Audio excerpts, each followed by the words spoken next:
Music by Rishi Raj.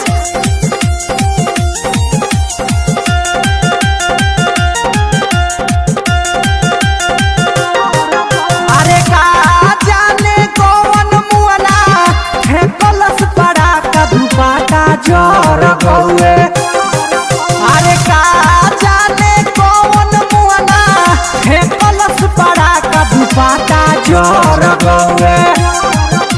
छठी घाट पर सखी संगे रही बतियावत, हाथ में मोबाइल लेके सेल्फी रही खिंचावत।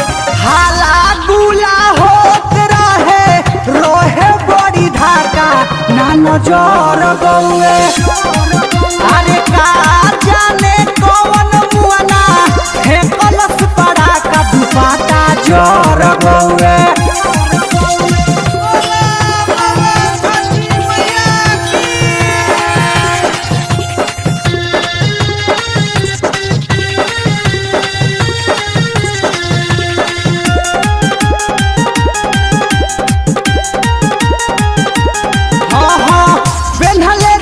जीन्स औरी कुराती और चके में आइल नहीं फुराती।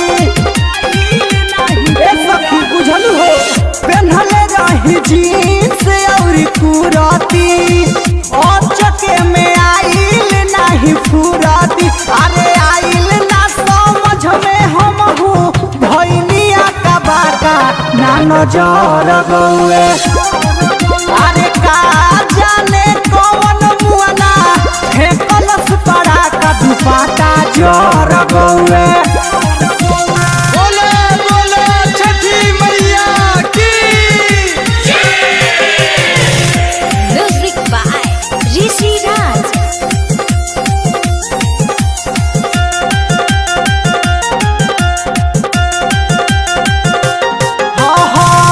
हो गइल मेकअप मोर बेकार हो, परदेसी 20 साल पहले वार हो।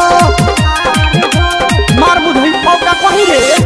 हो गइल मेकअप मोर बेकार हो, परदेसी हृदय कइले वार हो। निर्मल जोगेश रवि विवेक धीरज रोले पाका जियर डर गौए।